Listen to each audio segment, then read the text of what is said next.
Naturally, I love to wear high heels. These empower me to find my voice and stand up for what I believe in. But when removing the shoes, I remember that I can't change what I don't like about myself. And I know that people still have assumptions about me based on my height. And while my height will always present inner and external obstacles, I realize that this part of me allows me to have a unique perspective and challenge myself in different ways.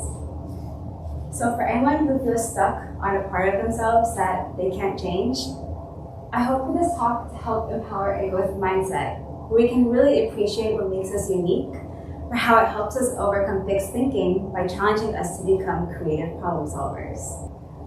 So while I knew early on my own love for high heels, I wanted to step back and see if the same appeal of looking taller through shoes applies to others as well. And to get this big picture snapshot, I looked at the CAGR, which is an assumed constant compounding growth rate, across the global markets for heels and athletic footwear. And I found that from 2021 to 2025, the CAGR for heels is expected to just slightly outpace that for athletic footwear by nearly 0.3%. So while this seems rather granular, it's something for us to take note of given the ongoing recent trends in casualization, where a better question for us to ask is, well, why is the represented growth for these pretty but honestly very painful shoes outpacing that of more functional, comfier footwear options? And keeping this comparison in mind, I then went to consider the human need that high heels fulfill. For many viewers, myself included, we do this to build our confidence and maybe make up for what we lack on the inside. Now, I want to explain the two photos here. On the right, I am not wearing heels, and I am standing with my much taller brothers who clearly overtower me at over 6 feet tall. And here my stature reflects my insecurities. I'm hunched over and standing in a pretty awkward way. But this differs vastly from the photo on the left, where I am standing tall and straight, using my high heels as an insecurity deflector instead of an insecurity reflector. Now, keeping this in mind on how I use a fashion item to change how I look, specifically with my height, I wish I appreciated myself on the left photo as much as I did on the right, but with that being said, even if we can achieve a sense of inner confidence, we still could be closed-minded in terms of how we see ourselves and others, and this might be affected by what we consume from external influences, like those in entertainment. Now, here are 3 characters from The Office, which is a show about daily corporate life. And the heightism themes aren't too clear from this photo alone, but I want to point out the character on the far left, who is Michael Scott, and he is known for his narcissistic-like qualities, which could be his ways of overcompensating for, to put this very informally, a small man syndrome, where he might feel inadequate compared to his taller colleagues. Now, with the statement I made, I want to pause because I know it sounds ridiculous and that I could have jumped to conclusions based on the photo alone. But I vocalized this observation for how it is actually suggested in a Reddit thread that breaks down the show's heightism themes by short and tall characters. So, like I touched on my previous slide, as we see by this top arrow, the Redditor points out Michael Scott's short stature along with his quote-unquote try-hard tendencies. But it's also interesting to see that, as indicated by the bottom arrow, the Redditor points out the leadership qualities of a taller character on the show. Now, with these observations, we are prone to consider the positive and negative associations we have with people of different heights. And though we can continue to categorize us based on our physical differences, we should step back and reevaluate this narrow way of thinking for how it can lead to quick assumptions about others. And these quick assumptions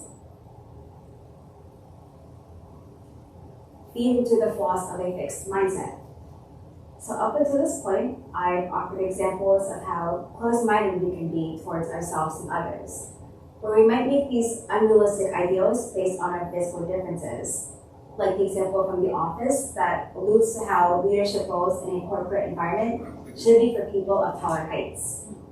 And for those of us who don't fit into these expectations, It can be frustrating for how people might see us, but we can still see this in a positive light because we are always challenged to apply ourselves in new ways.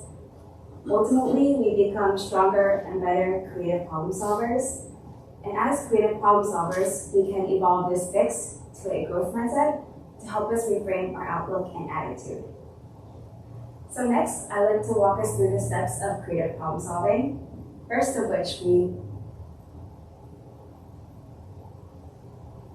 learn to find and embrace a unique angle. Now, here are two photos from the same spot. One, I'm looking straight ahead, and one, I'm looking up.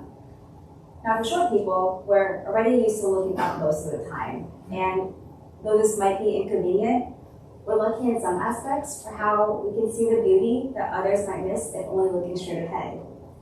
But no matter who you are, it's important to try to see something from a different perspective for how you can discover new ideas and challenge existing ones. So with this, and having found value within your own angle, it's also important to keep in mind to continuously learn from others. Like I touched on earlier, I come from a very tall family, and this applies to my parents as well.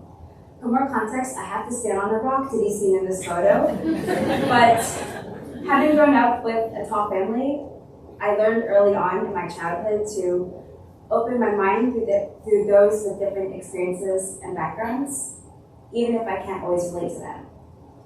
And not to backtrack, you have your own perspective, plus what others can teach you, and it's really exciting how these can help us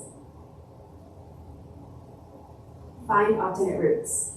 So for the third time, I'm pictured with my taller brothers, and instead of using a rock, I use the stairs to be visible in a photo. And I recognize that my height will always continue to frustrate me, but I'm now learning to appreciate the challenges that come with my stature because I'm encouraged to rethink traditional steps across processes and methods. I ultimately look to do things in different ways in order to reach my same target outcome, even if these ways aren't radically different. So with this, and having walked us through the steps of creative problem solving, it's really exciting how these can help us live a more fulfilled life as we evolve our fix to a growth mindset, which helps us appreciate the challenges that come with what make us unique instead of leading to insecurities or assumptions about other people. While I happen to learn this from a height, I hope for more people to appreciate what makes them different and also find joy in creative problem solving, how it helps us do things in different ways and come up with more novel solutions. I want to end my talk by saying I'm small but dream big, and I hope for all of us to appreciate the ways we stand out, even if we can't stand as tall as others. Thank you.